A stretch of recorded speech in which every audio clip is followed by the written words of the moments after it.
Hills boundary dyan sa Spratly, Scarborough.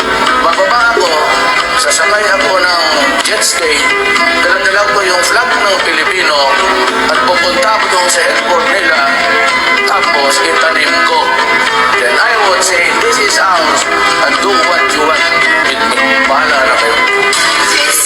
Apil tayo, lahat tayo nabudol. Ikaw rin ay nabudol. Degonyo, degonyo, degonyo. Apil tayo, lahat tayo'y nabudol. Ikaw rin ay nabudol. Degonyo, degonyo, degonyo. Ang lakas ng mga ko, tatapusin ang droga, pati na ang korupsyon at ang kriminalidad. Sa dami ng pangako, nang wala siya natupad. O ano ba yan? Siya ay isang budularan. If I am president, I would get rid of criminality, drugs, and corruption. Just give me 3 to 6 months and I will do it for you. I will deliver. Yan ang pangakong binitiwan ni Noy Presidential Spy. Apil tayo, lahat tayo'y nabudol. Ikaw rin ay nabudol. Degonyo, degonyo, degonyo. Apil tayo, lahat tayo'y nabudol. Ikaw rin ay nabudol. Ako rin ay nabudol. Apil tayo, lahat tayo'y nabudol. Ikaw rin ay nabudol. Ako rin ay nabudol. Budularong frog. Naniwala naman kayo. Kampanya lang yan. Kumagal kayo. Bahala kasi buhay niyo.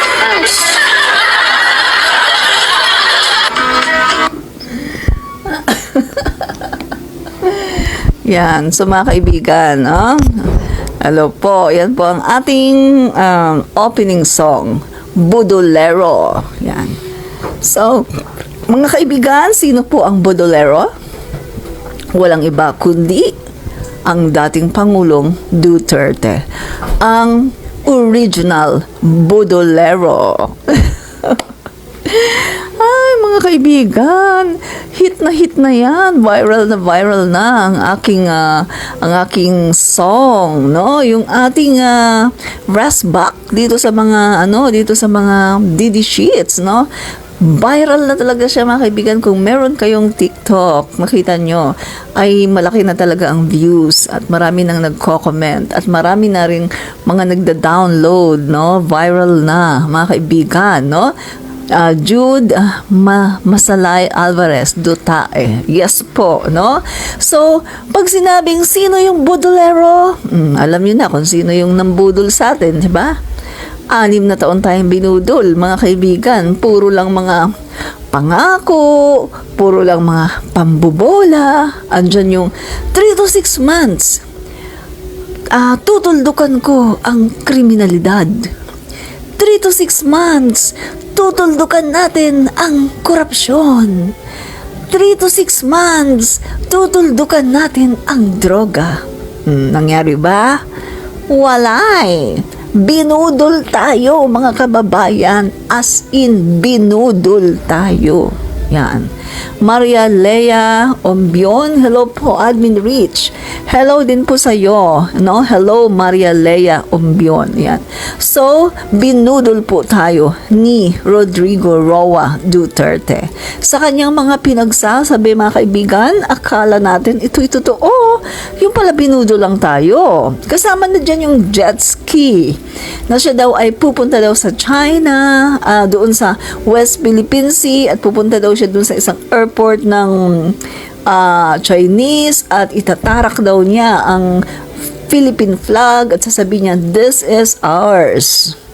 O, di ba? O, nabudol tayo doon.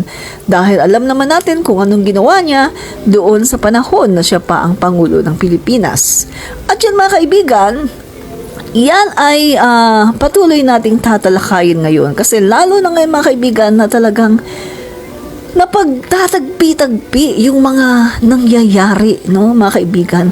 At talagang halos parang lumalakas na talaga, mga kaibigan, ang mga sabihin nating mga ebidensya, no, patungkol dito sa ginawang secret deal ni dating Pangulong Rodrigo Duterte. Lenny Del Rosario, good PM. Good PM din po sa inyo, no? So, ano yung sinasabi ko na yan mga kaibigan, no? Okay. Ang atin pong description ngayon sa ating live ay booking na ang Duterte administration tungkol sa usapin ng West Philippine Sea, no? So, tingnan natin kung ano ba yung ibig kong sabihin mga kaibigan, no? So, eto mga kaibigan, meron muna ako sa inyong Ian Casanillo o ano ba yun? Ian o Lan? Hi ma'am, hi din po sa inyo. Then Lani Del Rosario, lumabas na ang tunay na kulay ng mga Duterte. Yes, correct, no? Akala ko lumalakas ang puwersa ng kadiliman. Correct. Pero alam nyo kasi, Mami Peng, salamat po sa panonood. Hindi po maaring matalo ng puwersa ng kadiliman ang puwersa ng liwanag, di ba?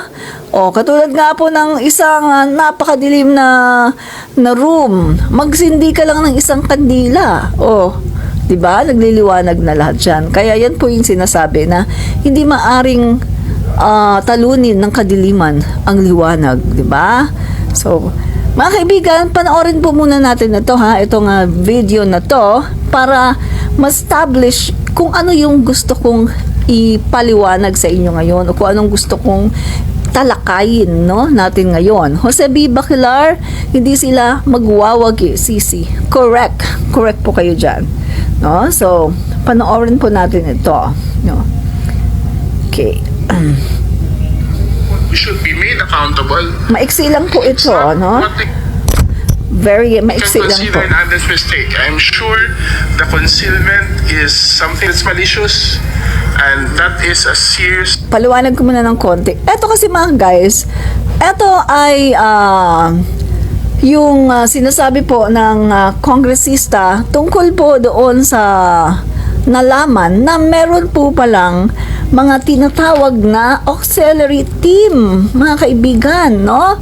Ng Chinese. Mga Chinese po 36 sila. 36 auxiliary team of the Philippine Coast Guard, mga kaibigan.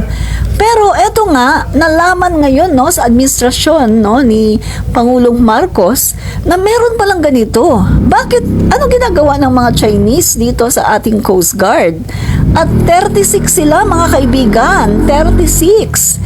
At eto nga, na-enlist na po sila. Pero kahit na-enlist na sila, ay kailangan itong imbestigahin para malaman kung sino ba yung nag-recruit sa kanila, mga kaibigan, no? So, tingnan muna natin yung video, maiksi lang ito, no? Okay. Serious threat to national security. Seryosong banta sa national security. Ito ang paniniwala ni House Deputy Majority Leader at Tingog Party List Representative Jude Asidre sa napaulat na pagkakaroon ng Chinese nationals sa auxiliary force ng Philippine Coast Guard. Sa pagdinig ng House Committee on Transportation araw ng Miyerkules March 20, naungkat ang issue at maging ang posibilidad na ng espiya ang mga nasabing Chinese. Sa gitna ito na nagpapatuloy na tensyon sa pagitan ng Pilipinas at China sa pinag-aagawang teritoryo sa West Philippine Sea. Ayon sa PCG, nagsagawa na sila ng investigasyon at tumulog sa intelligence at national security agencies dahilan upang madelist ang nasa 36 na Chinese bilang auxiliary members. These Chinese who have been a member of the auxiliary of the Coast Guard have been performing perhaps spying duties dito sa atin. And hindi guys of being auxiliary members of the Coast Guard. So I'm glad that you have already taken action by delisting them. Ang makabayang black lawmakers pag-aaralan kung maghahain ng resolusyon upang ungkatin ang issue. I'm sure member ng PLA yon, di ba? Kung pumasok dito sa Pilipinas. And of course, sila ay loyal sa kanilang bansa. At malamang na-report yung mga kung ano ang nangyayari dito sa ating bansa. At yun po yung nakakabahala kasi intelligence information. At ngayon, kaya siguro pag-aaralan namin kung paano talaga magkaroon ng resolution para paimbestigahan ito. Scary na nga yung fact na may ganun karaming mga Chinese nationals na nasa PCG. Pero mas scary po yung fact na may mga enablers sila mismo sa hanay ng pamahalaan na mga kapwa natin Pilipino. Kaya talaga hindi dapat ito palampasin kasi ilang layers na yan ng pag-apak sa soberanya natin. Nabanggit naman ni House Deputy Minority Leader, ACT Teachers Party List Representative Franz Castro, ang posibilidad na may kaugnayan ito sa umano'y deal ng dating Administrasyong Duterte sa China kaugnay ng West Philippine Sea. Kaya parang tumitibay yung ating tumitibay yung ating hinala, yung ating hypothesis na meron talagang deal itong si Duterte with China.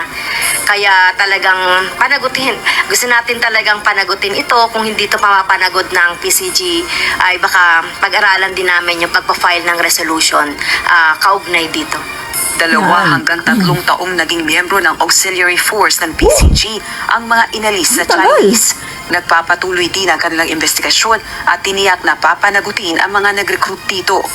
We are proceeding with this very carefully, Your Honor. Rest assured that I will do my part as the Commandant of the Coast Guard to make sure that the Coast Guard is a national security relevant agency.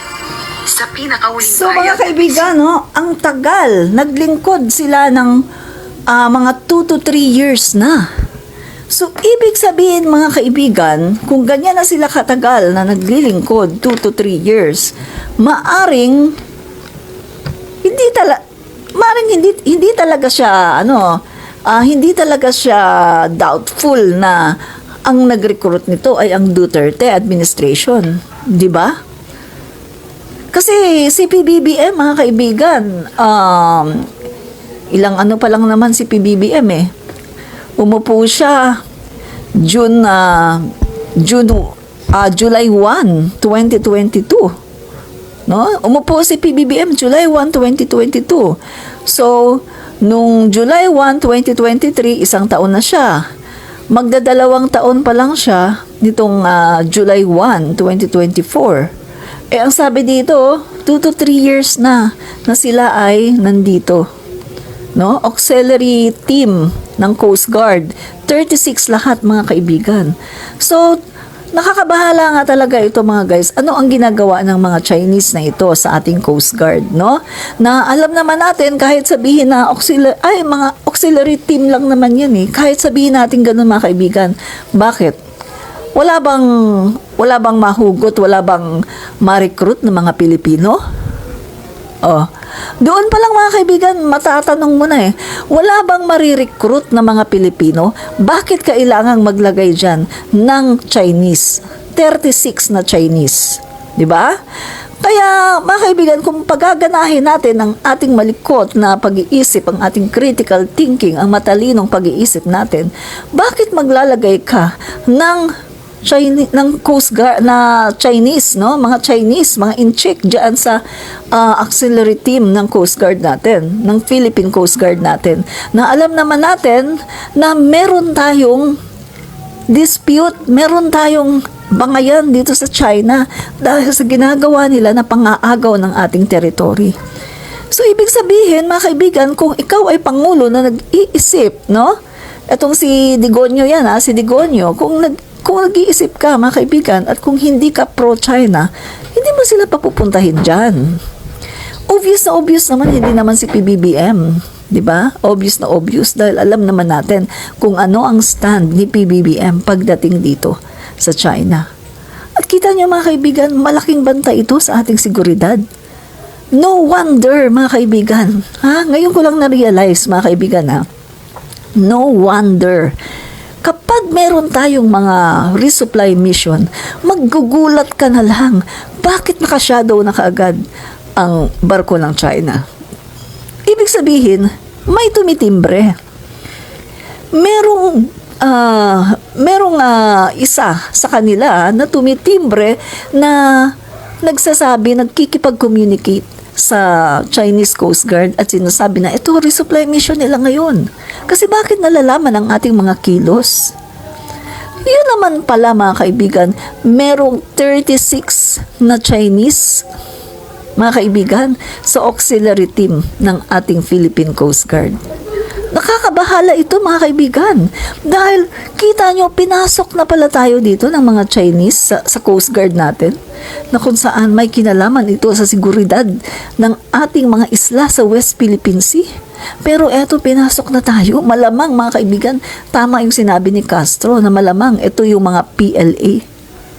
Diba? Mga kaibigan? So, etong sinasabi ko, no, grabe talaga itong ginawa ng Duterte administration. Tingnan natin mga guys, tingnan natin. So, nagkakatugma-tugma na ngayon yung mga nadidiskubre tungkol sa past administration. No wonder, mga guys, no wonder, gustong-gusto nilang patalsikin na ang ating Pangulo.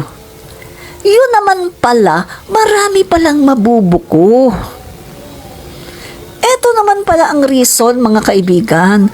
Kaya naman pala eager na eager sila na patalsikin ang ating Pangulo at talagang hindi pa umiinit ang puwet ng ating Pangulo sa Malacanang ay sinisipa na nila ito at gusto na nilang patalsikin. Yun naman pala, mga kaibigan, meron naman pala silang tinatago, pinoproteksyonan na mga baho nila na takot sila na ito ay lumabas.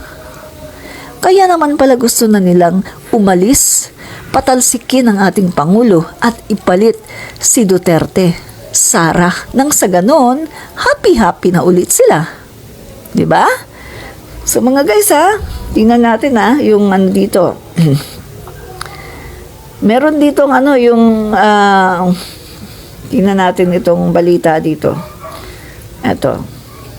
Balita ito ng PNA, PNA, Philippine News Agency. No, mga guys, Okay, kailan ang balita na ito? Ang balita na ito ay noong July 1, 2019. So, 2019. Ibig sabihin, panahon ito ni Duterte. Yan, no? Yung mga didishit dyan, baka sabihin, nagpa-fake news ako.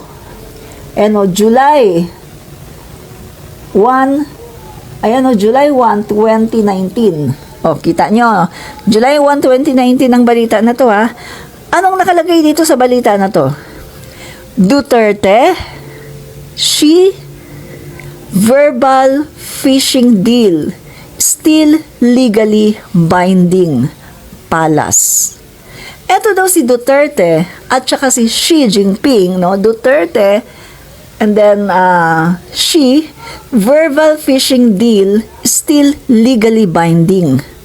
Ang sabi daw ng palasyo, no? So, July 1, 2019, 9:12 p.m. Ang article na to, Philippine News Agency ito, government agency. So, ibig sabihin, hindi ito fake news. Kasi ang nag-publish nito ay ang mismong PNA na kung saan si Duterte ang Pangulo, no? Pangulo natin noon si Duterte, 2019. So, ano nakalagay dito, mga kaibigan? Manila, the verbal fishing deal made between President Rodrigo Duterte and Chinese President Xi Jinping to allow Chinese nationals to fish within the Philippine Economic Zone, EEZ, is still legally binding, Malacanang said on Monday.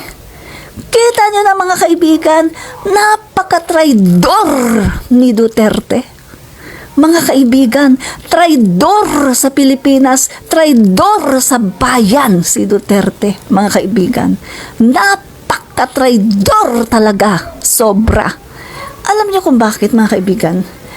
Labag ito sa ating saligang batas. Pasabi-sabi pa siya doon sa rally, March 12 na rally kay Kibuloy, pasabi-sabi pa siya na bantayan natin ang ating saligang batas. Huwag nating hayaan na babuyin ang ating saligang. Ay talaga, parang gusto ko magmura, mga kaibigan. Ganon ang sinasabi niya, pero siya naman pala ang bumababoy sa ating saligang batas. Bawal ito, mga kaibigan. Pinayagan niya ang mga incheck, mga kaibigan, na pumunta sa ating exclusive economic zone para mangisda. Kaya naman pala ngayon ay tayo ang talagang pinapaalis ng China. Napaka-traidor sa bayan ni Duterte. Sobrang traidor sa bayan at sa mga Pilipino. Grabe ang ginawa niya, mga kaibigan. Ito ay isang kasalanan na hindi mapapatawad, mga kaibigan. Traidor sa bayan. Ang concern natin dito, yung ating sovereign rights, ang ating mga EEZ, ang exclusive economic zone natin, mga kaibigan, na patuloy na inaangkin ng China. Kaya naman pala dahil dito sa traidor na si Duterte. Mga kaibigan, ay talaga ako, nanggigigil talaga ako, mga kaibigan. Sobra, napaka-traidor sa bayan. Bakit ba may mga tao na mga tanga, na mga bobo na gusto pang bumoto sa kanyang anak? Bakit may mga Pilipino na hanggang ngayon hindi mabuksan ang pag-iisip, mga tanga, mga bobo? Ay talaga nakakainis, mga kaibigan, na sobrang apobobo ng mga didi shits. Talaga, mga kaibigan, na-high blood ako, na-high blood ako. Pag may kinalaman sa bayan natin, mga kaibigan, ako'y na talagang kumukulo ang dugo ko. Dahil, mga kaibigan, for your information, mga kaibigan, ako ay isang makabayan. Pagtungkol sa bayan natin, mga kaibigan, handa akong lumaban. Ipaglaban ang bayan kong Pilipinas kahit ang mamatay ng dahil sa'yo. Mga kaibigan, yan ang katotohanan. Kaya ako talaga inis na inis dito. Okay, tuloy natin. Ang sabi pa dito, mga kaibigan, Presidential spokesperson Salvador Panelo made this remark a week after Duterte barred that he had an agreement with Xi to allow Chinese to fish within the Philippines 200 nautical mile EEZ if China allowed Filipinos to fish in the Panatag Scarborough Shoal within their first bilateral meeting in October 2016. Oh my God! Sa atin yun, mga kaibigan. My goodness! Sa atin ang Scarborough Shoal. Pero bakit nakikipag-deal siya na i-allow daw niya ang mga Chinese president, Chinese na mga fisherman, nakikipag-deal siya kay Duterte na i-allow daw niya yung mga Chinese fisherman. Basta payagan din daw yung mga fisherman natin na makapag-fish dyan sa Scarborough Shoal. Diyos ko, anong klase na presidente yan? Mga kaibigan, traidor siya sa bayan. Traidor siya sa mga Pilipino. Hindi naman niya pala kayang ipagtanggol ang ating mga EEZ, ang ating mga exclusive economic zone, tapos nangarap pa siya na maging Pangulo ng Pilipinas. Anong main reason niya? Bakit siya nangarap na maging Pangulo ng Pilipinas? Para lang kumamkam ng salapi? Para lang yung kanilang pamilya ay makinabang? Ano? Hindi naman niya pala talaga kaya na ipagtanggol ang ating sovereign rights at ang ating soberenya sa West Philippine Sea, sa ating mga isla, pagkatapos nangarap pa siya maging Pangulo at ngayon nangangarap siya na ang anak niya, Sara Duterte, maging Pangulo ng Pilipinas. Oh my goodness! Anong klase siyang tao? Anong klase siyang Pilipino? Makapili? Grabe, mga kaibigan. Ako talaga yung nasa-shock talaga ako, mga kaibigan, na ganito ang ginawa niya pala, na nakipag-deal siya sa China, na biruin mo, mga kaibigan, na within our exclusive economic zone, 200 nautical mile. Mga kaibigan, tayo lang ang pwede dyan. Exclusive economic zone nga natin Tayo lang ang pwede dyan, mga kaibigan. Alam niyo ba, kung merong pupunta dyan na mga ibang mga mag-fishing, pwede nating paalisin anytime. Kasi tayo ang meron dyan karapatan. Pero eto, nakipag-deal pala siya kay Xi Jinping, mga kaibigan. Kaya naman pala ganun na lang kabuli ang China na ito. Ganun na lang sila ngayon kalakas ng loob dahil meron pa lang silang back-up na agreement with Duterte. Ay mga kaibigan, grabe talaga ha. Sobra talaga mga kaibigan. So, eto ha, na mga guys, in an interview at cable ANC television, Panelo described the agreement as an informal agreement other than documented, no? So, informal daw yung agreement, hindi daw documented. Pero Panelo, in a palace briefing on Monday, said the agreement was likely verbal, but it was still legally binding. Grabe mga kaibigan. Sobra ang ginawa ni Duterte. Sobra. Thank God talaga at nagkaroon tayo ngayon ng Pangulo Bongbong Marcos na eto kahit hirap na hirap ang Pangulo natin ngayon. Na, mga kaibigan, pag pumupunta nga siya sa ibang bansa, nakakaawa nga ang Pangulo natin mga kaibigan eh. Sa totoo lang ha. Pero hindi siya kumbaga, hindi siya nag-wave mga kaibigan kung ano yung sinasabi niya na walang mawawala sa atin. Not even, hindi ko isusuko, not even a square inch of our territory, hindi ko isusuko. Napakatapang ng ating Pangulo na talagang eto mga kaibigan, pinaninindigan niya ang ating karapatan sa West Philippine Sea. Pero meron tayong dating Pangulo na eto pinamigay na pala. Mga kaibigan, grabe, sobra. Mga kaibigan, nakakapag-init, nakakapagkulo ng dugo, mga kaibigan. Kung bakit ganito, napaka-traidor ng taong ito, si Digonio. Sobrang traidor sa mga Pilipino at sa bayan. No? So, ayan nga mga kaibigan ha, ang sabi dito, kahit sa batas, kahit na verbal, valid and binding iyon. Basta mayroong mutual consent ang dalawang partido. Kita nyo, sabi ni Panelo, valid and binding daw ang agreement ni Xi Jinping at saka ni Duterte. Kita nyo mga kaibigan, kaya naman pala ang mahal-mahal ng isda natin. Kaya naman pala hindi na makapag-fishing yung ating mga mangingisda dahil meron pala tayong traidor na dating Pangulo ng Pilipinas na walang hiya. Ang alam lang niyang gawin ay gawin lang magpayaman, mangurakot. Walang hiya, traidor sa bayan, traidor sa mga Pilipino. Mga kaibigan, ngayon palang sinusunog na ang kaluluwa niya sa impyerno.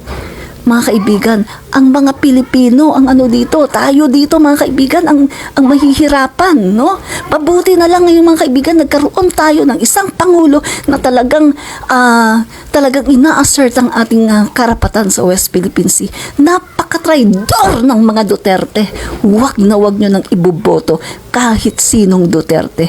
Pwede lang yan sila sa Davao. Sige, traidorin nila ang kanilang mga Davaoenos, pero wag ang buong Pilipinas. Hindi tayo papayag mga kaibigan na basta-basta nilang ipabigay ang ating karapatan, ang ating mga isla dyan sa West Philippine Sea. Hindi tayo papayag mga kaibigan. At eto pa mga kaibigan yan, sabi nga ni Panelo, no,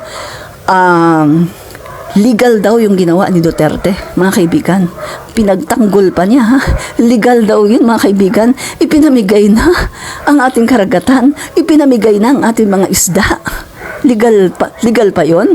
Samantalang malinaw sa ating konstitusyon, mga kaibigan, na tayo lang ang may karapatan sa ating exclusive economic zone. Tayo lang ang may karapatan. Napaka-traidor sa bayan, no? So, ano pa mga kaibigan? Ang sabi dito, Panelo also,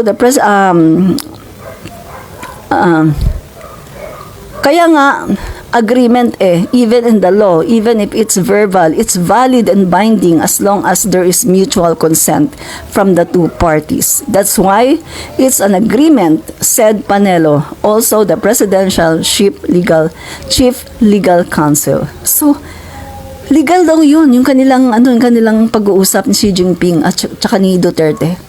Legal daw yun mga kaibigan na ipamigay natin ang ating exclusive economic zone. Legal daw yun na ipamigay natin ang ating mga isda.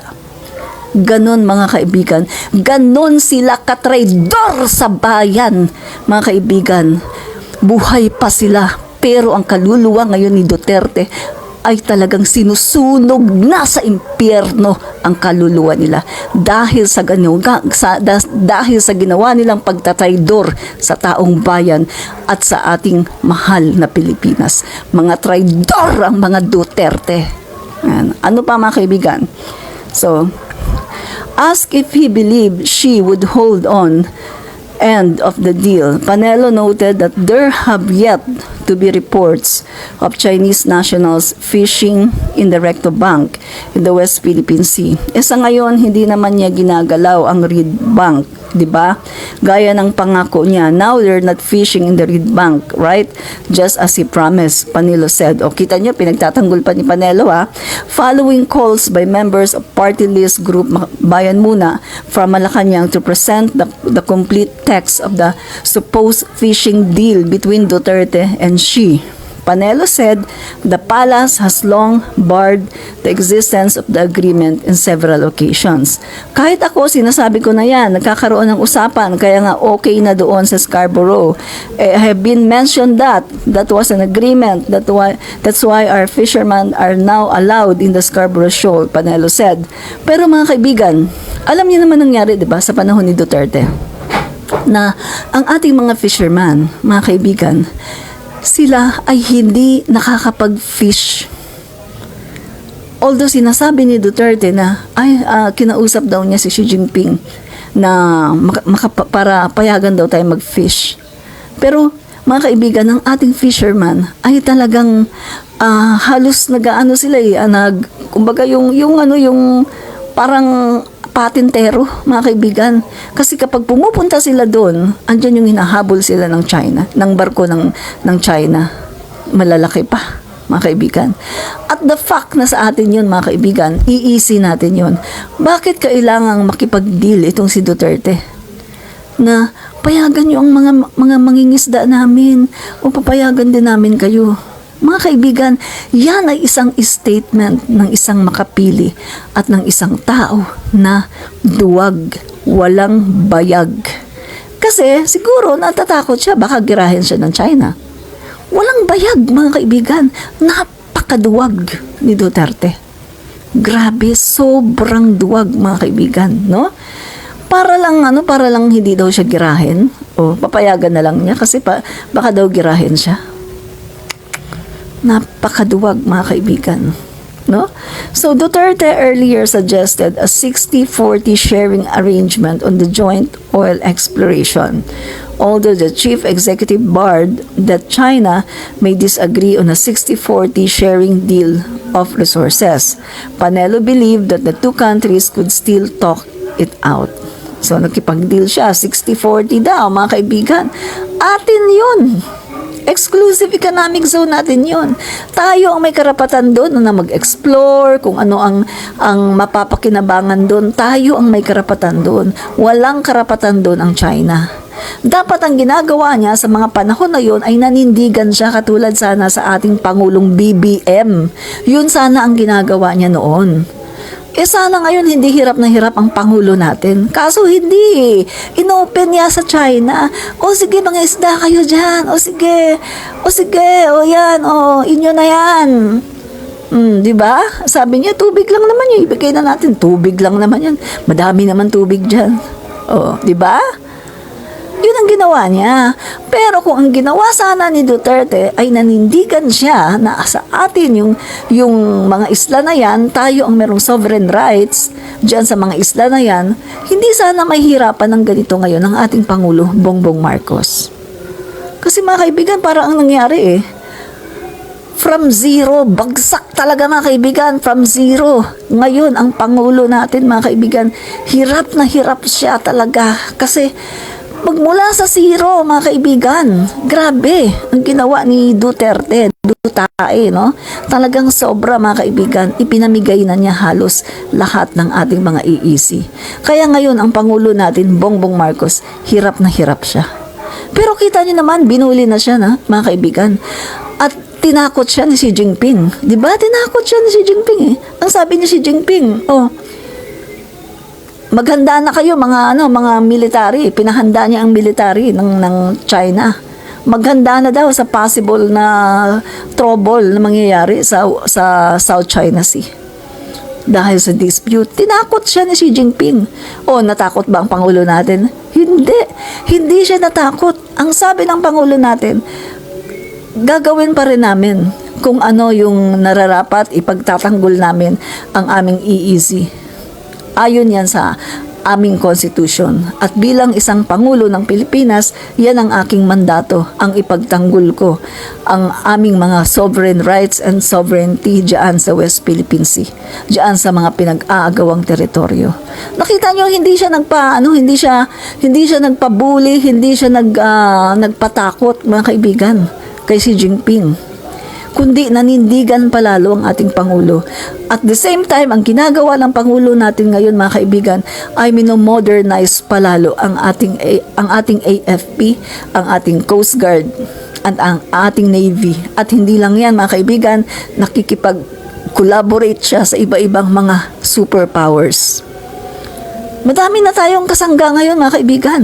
Kaya mahihirapan talaga ngayon ang in-check na basta-basta tayo salingin. Mahirapan sila.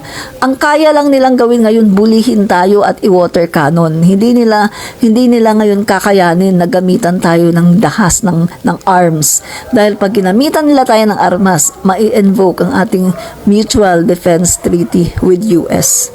At maraming tutulong sa atin. Hindi lang US. Di ba? Kaya ang China, yan lang ang kaya nilang gawin ngayon. Ang bulihin tayo, ang takutin tayo, at pasalamat na lang tayo. Ang Pangulo natin ngayon ay si PBBM na hindi takot. Isang strong, brave leader, hindi katulad kay Duterte na napakaduwag. Mabunganga lang, no? Si Duterte, mga kaibigan, bahag ang buntot, walang bayag, duwag. Yun si Duterte. Magaling lang si Duterte doon sa mga maliliit na tao, no? Yung mga ginaganon niya, doon lang siya magaling. Pero pagdating dito sa China, wala. Bahag ang buntot niya. Tuta ng China, ang walang hiya, no? Tuta. Ayan. So, ayan mga kaibigan, no? Duterte earlier barred that she warned of trouble after the Filipino leader mentioned his plan to dig for oil in the disputed waters. Takot siya, mga kaibigan, no? Takot siya. O, di ba? Nagbabalak siya na sa panahon ni Duterte, nagbabalak siya na magdig ng oil diyan sa West Philippine Sea.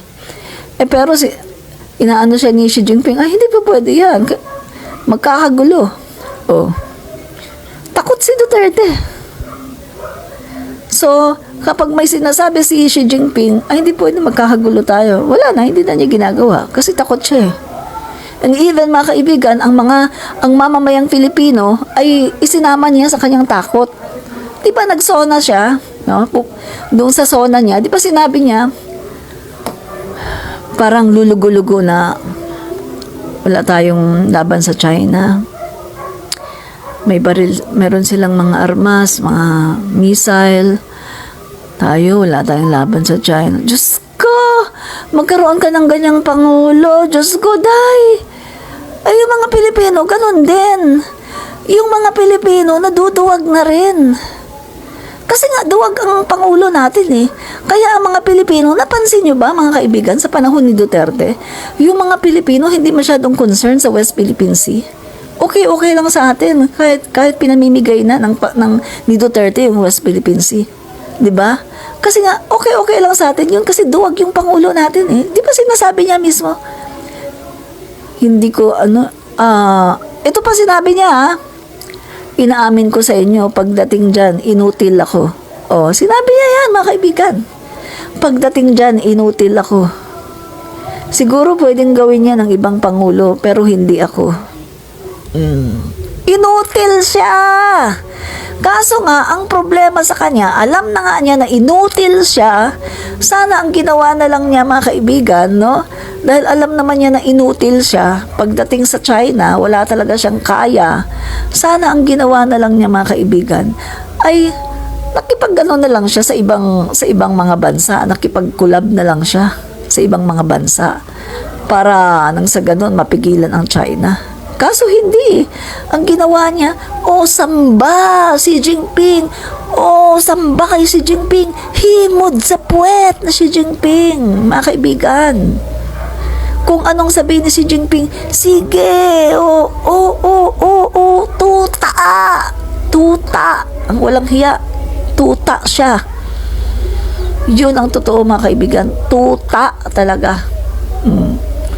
So gusto niyo magkaroon ng another tuta?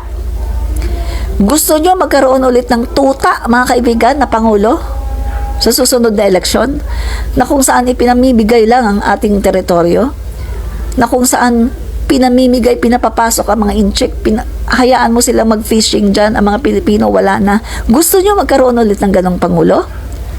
Okay, kung gusto niyo magkaroon ng ganong ulit Pangulo, iboto niyo si Sara Duterte. Nang sa ganon, magkaroon ulit tayo ng tuta, ng traidor.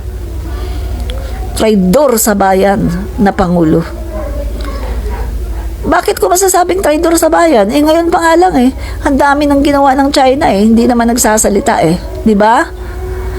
Ang daming ginawa ng China, pambubuli. May nasugatan pa sa ating mga Coast Guard. Pero may sinabi ba siya? Wala! Tikom ang bibig niya. Kahit marinig pa niya tuta talaga siya. At saka siya talaga ay isang duwag. Magaling lang siya manuntok ng sheriff. Pero pagdating sa wala silang katapang-tapang. Magaling lang silang ng mga maliliit na mga tao. Pero pagdating sa China, wala silang kwenta, mga tuta. 'Di ba? Jomar Fernandez, matapang lang ang mga dutae dahil may mga hitman sila. Kung alang hitman yan, mga yan, alang kwentang mga... Correct! At saka marami silang baril. Yun lang talaga, mga kaibigan, marami silang baril. At meron silang mga hitman. Di umano. Yan yung mga sinasabi ng mga kumanta, di ba? Na mga sila daw ay hitman dati. Yan yun, mga kaibigan. Kaya nga may nagsasabi sa akin sa TikTok, dito sa Facebook, na Admin Rich, huwag ka masyadong matapang. Baka mamaya balikan ka ni Sarah, o baka mamaya balikan ka ni Pakialam ko. Balikan niyo ako? Papatayin niyo ako? Patayin niyo ako. Hindi ako natatakot mamatay. Para sabihin ko sa inyo, hindi ako takot mamatay. Para sa bayan ko, hindi ako takot mamatay. At isa pa, kung mamamatay ako, alam ko kung saan ako pupunta. Kayo, buhay pa nga lang kayo, sinusunog ng kaluluwa nyo sa impyerno Dahil mga makapili kayo, binibenta nyo ang ating mga isla sa West Philippine Sea. Diba? Kayo, talagang takot kayo mamatay kahit si Duterte. Diba sabi ni Duterte, matanda na ako. Takot ako mamatay. Sabi ko, ha? Parang iba yata. Ang alam ko kasi pag matanda ka na, hindi ka natakot mamatay kasi matanda ka na Na-reach mo na yung age na So, ibig sabihin, takot siya mamatay kasi alam niya na pupunta siya sa impyerno. Yun lang yun, mga kaibigan. Takot mamatay si Duterte dahil alam niya na sa impyerno ang punta niya. Diba? Ako hindi ako takot mamatay, mga kaibigan, dahil alam ko pupunta ako sa langit. Ay, may nakapasok na didishit si Ricky Balandan. Ang sabi ng didishit na si Ricky Balandan, isa ka ugok, ang pangit na mukha mo. Bakit? Sinabi ko bang maganda ako? Wala naman ako sinabing maganda ako At saka ang sinasabi ko dito, ang ine-explain ko dito, tungkol sa katraidoran ni Duterte. Baliwala sa'yo yan, kasi isa ka rin, traidor sa bayan. Mga wala kayo mga kwentang mga Pilipino. Dapat sa inyo, hindi na kayo naging Pilipino. Mga wala kayong kwenta, mga traidor sa bayan. Mga walang hiya. Mahiya naman kayo sa mga bayani natin. Kay Dr. Jose Rizal, kay Andres Bonifacio, nag-alay ng kanilang mga dugo para lang sa bayan natin. Pagkatapos, ipimamimigay nyo lang mga walang hiya kayo, mga walang hiya kayo, mga makapili. Mga traidor sa bayan. Mahiya-hiya ka naman sa balat mo. Pilipino ka ba? Bugok! Ay, ako talaga bugok ka. Panahon pa yan sa mga dilawan. Bugok! Huwag mong sisihin ang mga dilawan. Tanga! Napakabugok mo. Sabihin natin, may ginawa ang dilawan. Pero, tama ba? Tama ba yon na sa panahon ni Duterte, lumabas na yung arbitral ruling? Ha? Sa panahon ni Pinoy, ha? For your information, wala kang kaalam-alam, Ricky Balandan, wala kang kaalam-alam. Sa panahon ni Pinoy, nagsampa sila sa arbitrary, no, sa arbitral ruling. Doon nagsampa sila sa International Court, no, na kung saan ina-assert ng Pilipinas, ng gobyerno ni Pinoy na sa atin yung mga pinag-aagawan dyan sa West Philippine Sea. At nung paalis na si Pinoy, wala pa yung ruling. Pagdating ni Duterte, andyan ang ruling. Ang dapat ang ginawa ni Duterte nyo, bugok, kung hindi ka pa naman bugok, dapat ang ginawa ni Duterte nyo, inassert niya sana, ginamit niya sana yung papel na yun, kasi hindi lang naman papel yun yun yung resulta ng pagsasampa natin ng demanda dito sa China, na nagsasabi na tayo ang kinatigan ng International Court, no, na talagang atin yan, yung West Philippine Sea, yung pinag-aagawang teritoryo dyan. Atin yan, tayo ang may sovereign rights, tayo ang may karapatan na i-explore yan. Pero anong ginawa ng dutae nyo? Ay, papel lang yan, lamukusin, itapon sa basurahan, papel lang yan. Bugok. Pagkatapos nakipag-agreement, yung China pinapasok, pwede kayo mag-fishing dito. Inispoiled ang China. Pagkatapos, nagkaroon pa pala sila ng secret deal na bisto. O sino ang nagsabi? Yung mismong opisyalis ng China, binisto siya. Ito lang, this week lang, binisto, mga kaibigan, si Duterte, na merong deal ang Duterte at ang Xi Jinping na yung tungkol doon sa BRP Sierra Madre, na hindi na daw yun aayusin, na yun daw ay hindi daw tayo doon magdadala ng mga materyales para ayusin, or tatanggalin na daw yun. Ano yan? Pagkatapos Duterte pa rin kayo, mga bugok. Huwag niyong sisihin ang dilawan, dahil kung may ginawa man ang dilawan, meron din naman silang ginawang maganda dahil sa ginawa nila ng Noynoy administration sa pagsasampa ng demanda. Nagkaroon tayo ngayon ng legal basis, kaya kahit anong gawin ng China, hanggang pambubuli na lang sila dahil nasa atin ang legal basis. Nasa atin yan, yung pinag-aagawan dyan sa West Philippine Sea, yung inaangkin ng China na yan, atin yan, kaya walang magagawa ang China dyan dahil ay ino-honor ng UN ng UNCLOS, no? Ano ba yung UNCLOS? United Nation, the law of the sea, no? Ino-honor nila na tayo ang may karapatan dyan. Kaya ang tanging magagawa lang ng China, ibuli tayo para nang sa ganon lumayas tayo dyan. Diba? Kaso, wala sila magagawa ngayon kasi meron tayong Pangulo na napakatapang. Pangulo natin, President Marcos Jr., sobrang tapang. Diba? Kaya yan, walang magagawa ngayon ang China kundi mambuli na lang. Kaya ikaw, Ricky Balandan, Ikaw, Ricky Balandan, sumama ka na sa idolo mo sa ICC. Sumama ka din. Mga bugok kayo, mga wala kayong mga hiya. Hindi kayo marunong mag-alaga sa ating mga teritoryo. Mga bugok kayo, mga makapili. Mga walang hiya kayo. Diba? Punta ka pa dito, Sabi pa niya, baka iyak kang ugok ka. Inggit ka lang. Bakit ako maiinggit sa puon mo? Unang-una, yung puon mo, hinahabol ng ICC. Nakakatulog pa ba yan sa gabi? Tanungin nga kita. Sa tingin mo, nakakatulog pa ba sa gabi ang puon mo? Ang sabi nga ng human rights, 30,000 victims ng EJK, kasama na dyan ang mga collateral damage. 30,000 EJK. Bugok. Sa tingin mo, nakakatulog pa yan? Sa tingin mo, kaiinggitan yung mga ganyang klaseng tao? Hindi! Yung mga ganyang klaseng tao, kinaaawaan yan. Eto nga hindi na nga niya alam kung paano siya magtatago Kaya nga ganyan siya, daldal siya ng daldal. Si Marcos, ano lang yan si Marcos? Pasyal-pasyal lang yan si Marcos. Si Marcos, bangag yan. Pagkatapos, biglang pinitik ni Lord. Ikaw, tama na yung kakasalita mo, mura ka ng mura. Hindi siya nakapagsalita. Nung magsasalita siya, karma! Karma! Kinarma siya dahil sa ginawa niya.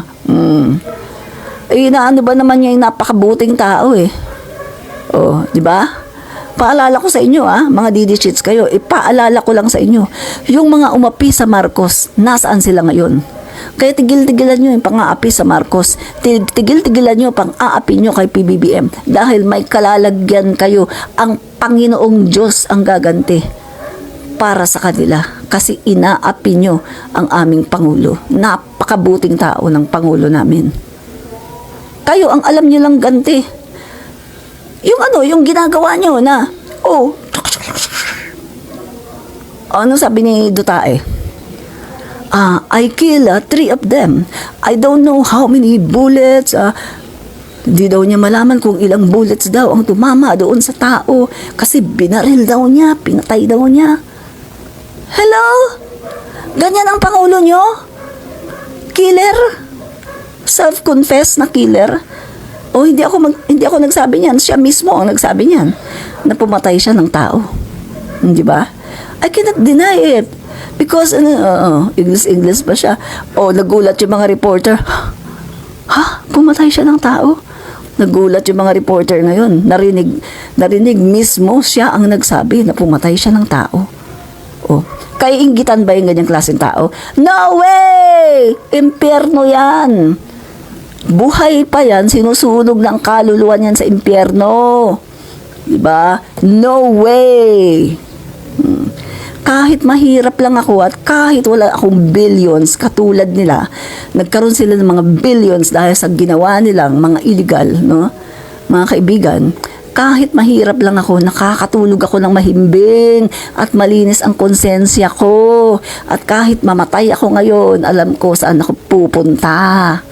Pero yung mga yan, meron nga silang bilyon-bilyon, pero hindi na nakakatulog yung mga yan. Inuusig na yan ang konsensya nila. At takot din mamatay ang mga yan dahil alam nila kapag namatay sila, punta sila sa impyerno. Yun lang yun, mga kaibigan. Kaya tantanan nyo ako, mga DD-shits kayo, mga bugok, mga makapili. Yan. Galit nyo ako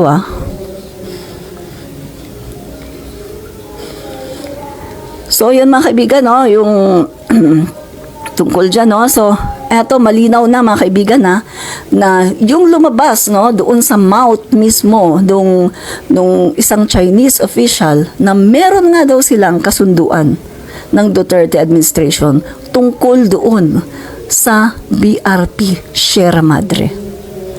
So, di ba, nung wala pa yung nung wala pa yung statement nitong Chinese na opisyales, akala natin si Arroyo. Pero hindi naman pala si Arroyo. Kundi ngayon, malinaw na mga kaibigan, na si Duterte pala.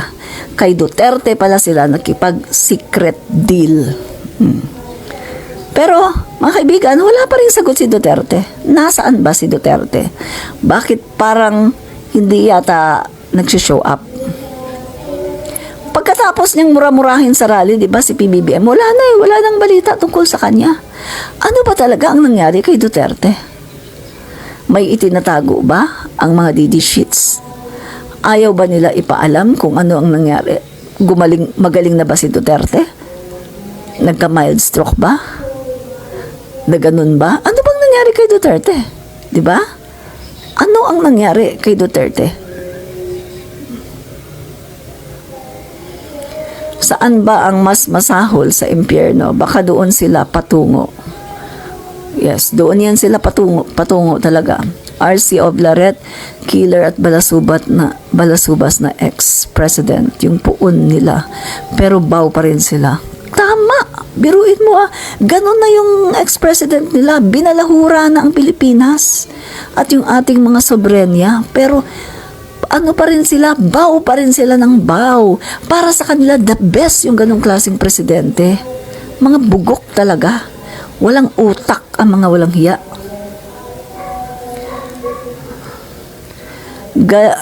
Jomar Fernandez, galitin lang ng galitin si Digong, uugod-ugod na para di na umabot sa eleksyon at mamahinga na forever.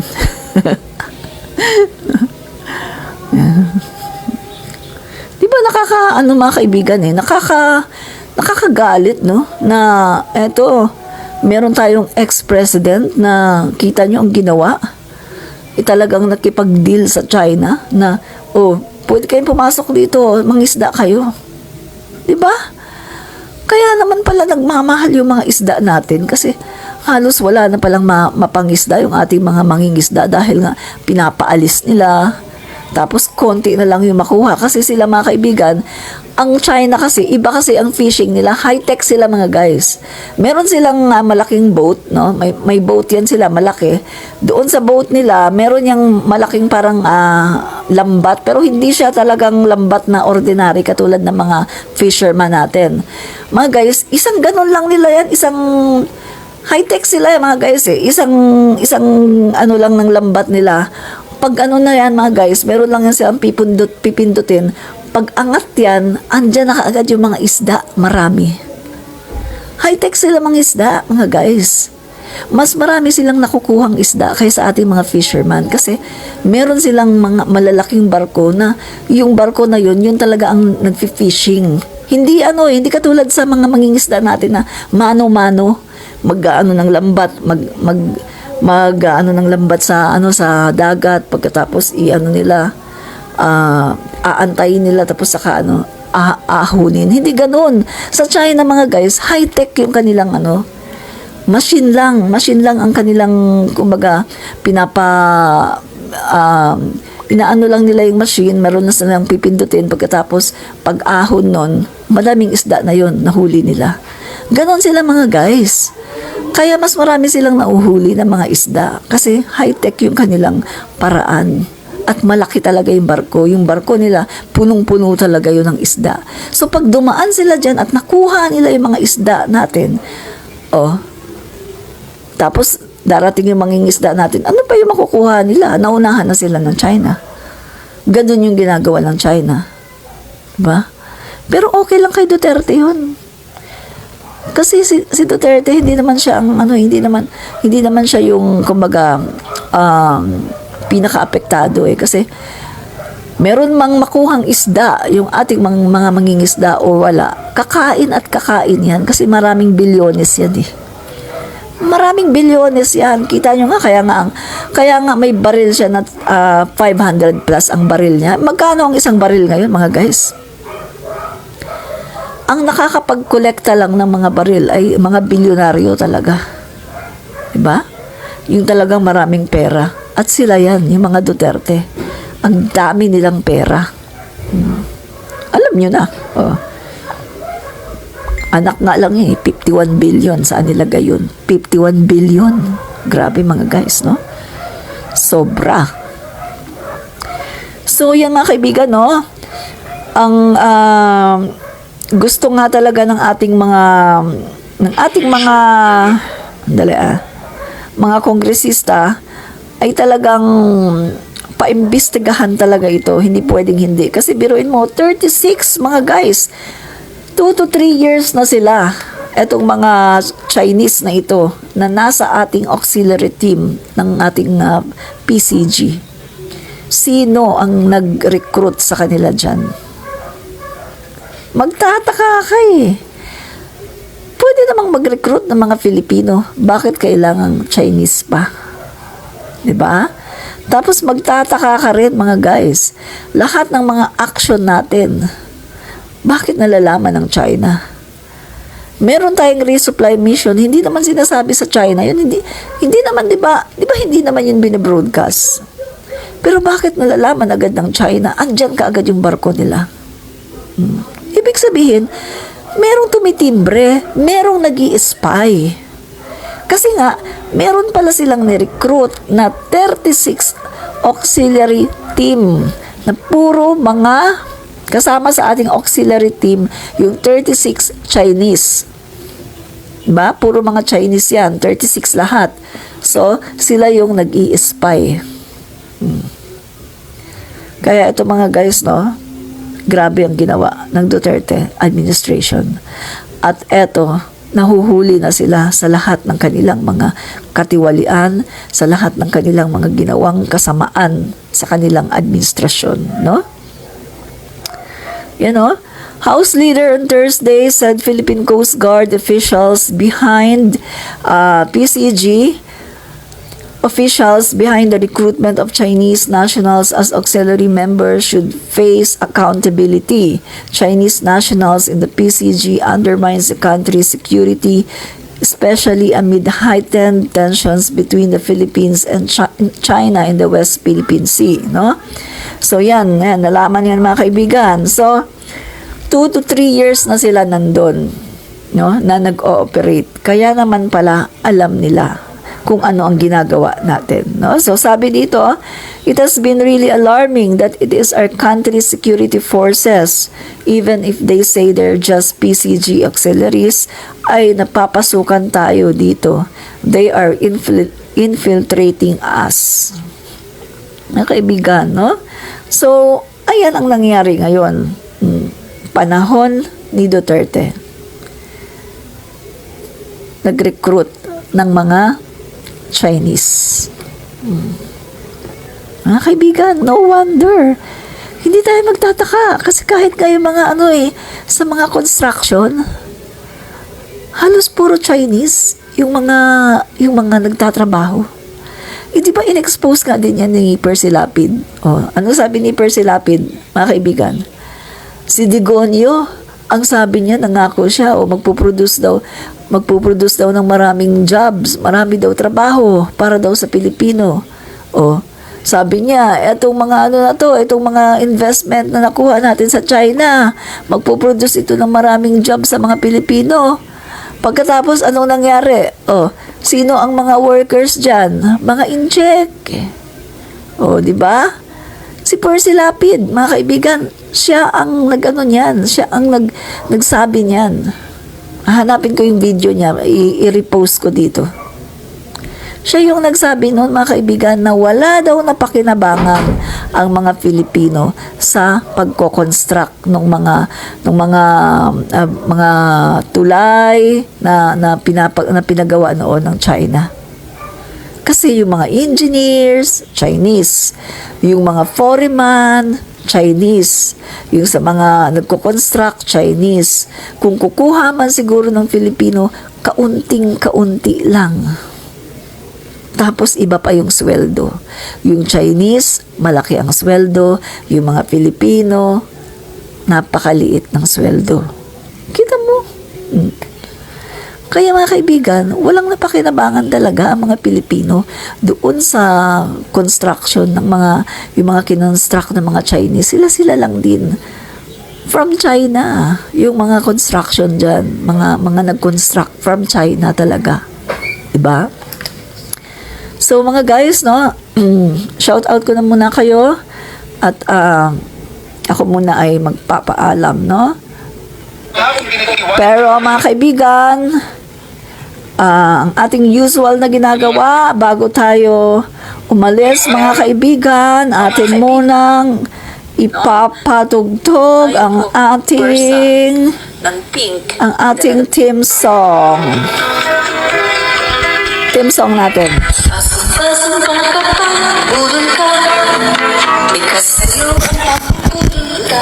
So mga kaibigan, shout out ko na kayo. Then I will ask the Navy Shout out po kay boundary Jansen Spratley Teresita Rejano salamat po sa panunood. Jose B. Baquilar, salamat po. RC of Laret, salamat po sa panunood. Danny Soreso, salamat po sa panunood. And Efren J. Morales, salamat po sa panunood. Pedra Doja Nita, salamat po sa panunood. Danny Soreso, salamat po. And sino pa ba? Efren J. Morales, salamat po sa panunood. And sino pa ba?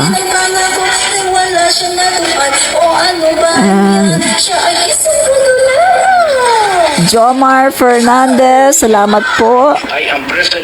At China ang may biggest fleet na mangingisda. Correct po kayo.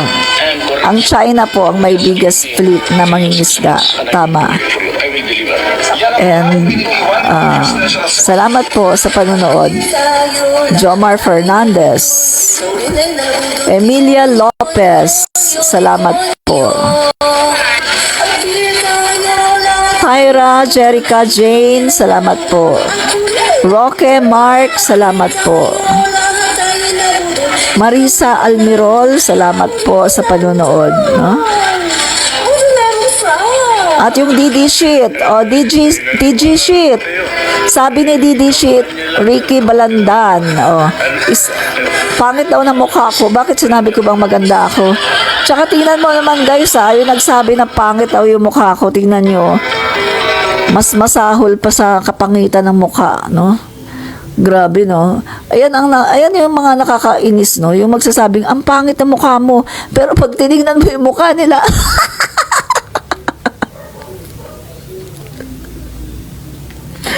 pag tinignan mo naman yung profile nila, magugulat ka, mukhang hindi tao. Ayan, no, sabi niya, isa ka ugok, ang pangit ng mukha mo. Nung tinignan ko yung profile, ay ang lala. Jacinto Jack Villanueva, salamat po sa panunood. Kaya mga didishit, bago kayo mamintas, no? Tingin muna sa salamin. O kaya mag-ano muna kayo, palitan nyo muna yung profile picture nyo. Hiramin nyo muna yung profile picture ng inyong mga magagandang kaibigan, mga gwapong kaibigan. Tapos saka kayo mamintas. Saka nyo sabihin na pangit, no? Kasi pag tinitingnan naman yung profile nyo, ay hala, tao ba yan? Salamat po mga kaibigan. Patuloy po nating suportahan ng ating Pangulo, Bongbong Marcos, at si F. Elisa Marcos, ang napakabuting babae. Pero siya pilit na ginigiba, sinisiraan ni Mahar Luka-Luka, na walang ginawa kundi manirang puri dahil siya ay selos na selos. Hindi niya kasi nakuha ang ating Pangulo, Bongbong Marcos, ang napakagwapo na type ni Mahar Luka-Luka. Anselma Candaroma, gandang gabi Admin Rich. Gandang gabi din po sa inyo, no? And salamat din po Rosalinda Behasa Palay. Mga dutae vloggers, mas parang mga tsaka. Correct. Beth Dilima, God bless, Madam Admin Rich. Palagi po kayo mag-iingat. Opo, salamat po sa paalala. Kayo din po palagi mag-iingat, no? At sa lahat ng mga viewers natin, marami po salamat sa 18,000 na nanonood ngayon. Bye guys! Fight fake news, expose the truth. Palagi po tayong mananalangin sa ating Panginoon at God bless po sa ating lahat. Bye! Walang iwanan hanggang sa huli. Suportahan natin ang ating Pangulo Bongbong Marcos. Bye!